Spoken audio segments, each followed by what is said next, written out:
అయితే మొన్న ఈ గంధమల్ల తగ్గింటుందా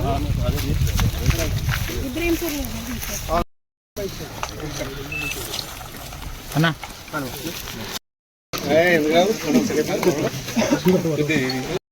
ఆగుతుంది సార్ అంతే మెడలు పట్టుకుంటుంది ఇప్పుడు కూడా చెప్పలేము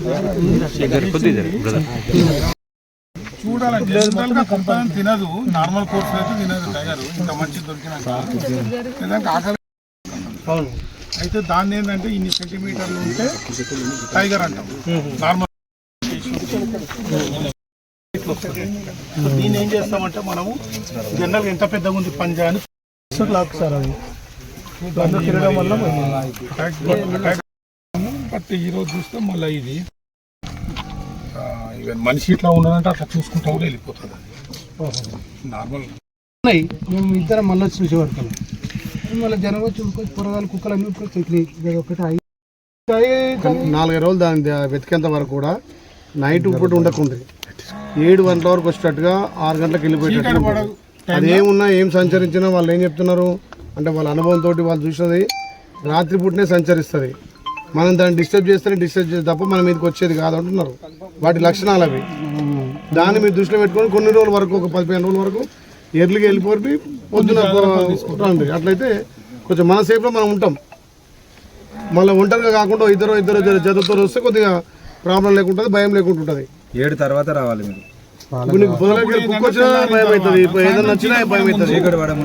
ఇటు ఒక 100-150 మీటర్లు అక్కడ నుంచి వచ్చి నేను అచ్చు కూడా దింపినాం. అక్కడ ఉంది ఒక అచ్చు.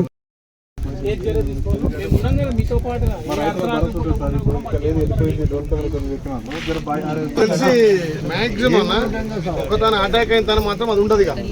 ఆ నైట్ మళ్ళీ 10-20 కిలోమీటర్లు సంచరిస్తుంది.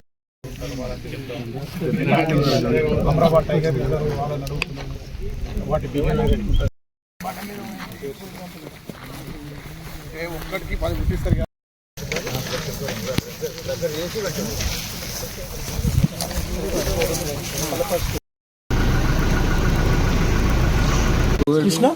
మీడియా మిత్రుడు నమస్కారం. ఈరోజు ఆలేరు నియోజకవర్గంలోని యారుట్ట మండలం రాలజంగం గ్రామంలో రాత్రి సుమారు 1 గంట ప్రాంతాన టైగర్ సంచరించిందని చెప్పి ఇక్కడ ఎవరైతే నిర్దిస్తున్న రైతులు చెప్పడం, దానికి ఆనవాళ్ళుగా ఒక లేగదూడను కూడా దాని కూరలు కనపడి చంపడం జరిగింది. దాన్ని చూసి ఇక్కడ ఫారెస్ట్ అధికారులు, పోలీసు అధికారులు వచ్చి పొద్దునుంచి ఇప్పటి వరకు కూడా పర్యవేక్షించి మొన్న ఏదైతే ఇక్కడ రాజపేట మండలానికి సంబంధించి, తుర్కపల్లి మండలానికి సంబంధించి ఇబ్రాహీంపూర్లో కూడా సేమ్ ఇదే విధంగా ఒక లేగదూడి మీద దాడి చేసి చంపడం జరిగింది. మరి అదే ఆనవాళ్ళు కూడా ఇక్కడ లేగదూడడం కూడా అదే ఉంటుందని బహుశా నిర్ధారణకు వచ్చింది. అధికారులు కూడా ఇంకా ఇక్కడ ఈ చుట్టుపక్కల ప్రాంతాన్ని కూడా పరిశీలించి అవసరమైతే డ్రోన్ కెమెరాలు కూడా తెచ్చి దాన్ని ఆచూకీ కనుక్కోవడానికి ప్రయత్నం చేస్తున్నాం. ముఖ్యంగా ఈ పరిసర ప్రాంత గ్రామ ప్రజలకు కూడా మా పోలీస్ సిబ్బంది కూడా గత వారం నుంచి కూడా రైతులు వీలైనంత తొందరగా ఇళ్లకు చేరుకొని పొద్దు పొడిచిన తర్వాతనే ఇళ్ళకి వస్తే మామూలుగా పులి నైట్ ప్రాంతాన్ని సంచరిస్తుంది కాబట్టి దాన్ని పూర్తిగా పట్టుకునేంత వరకు, దాని జాడ తెలిసేంత వరకు కూడా ఈ ప్రాంత రైతులంతా కూడా అప్రమత్తంగా ఉండి ఉదయం సూర్యోదయం అయిన తర్వాత సాయంత్రం సూర్యాస్తమయం కాకముందుకే ఇంటికి చేరుకొని తన ప్రాణాలు కాపాడుకోవాలి.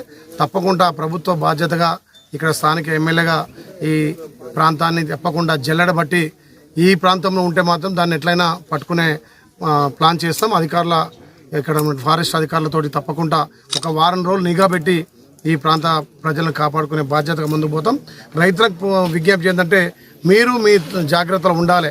ఒకవేళ కనిపించినా కానీ అది మనుషులను చూసుకుంటూ పోతుంది తప్ప అధికారులు చెప్పేదాన్ని దాన్ని డిస్టర్బ్ చేయకపోతే అది కూడా ఏం డిస్టర్బ్ చేయదంటూ. ముఖ్యంగా పులి అనేది రాత్రిపూటనే సంచరిస్తుంది కాబట్టి రాత్రిపూట ఇక్కడ చేర్ల కావాలి కానీ ఇక్కడ మేకలు కానీ వాళ్ళ గొర్రెజీవాళ్ళ కావాలి ఉండే రైతన్నలు దయచేసి 15 రోజులు మీరు ఇళ్లనే పడుకోవాల్సిందిగా విజ్ఞప్తి చేస్తూ తప్పకుండా దీన్ని జాడ దొరికేంత వరకు కూడా అధికారులు మేము ప్రయత్నం చేస్తామని విజ్ఞప్తి చేస్తున్నాం.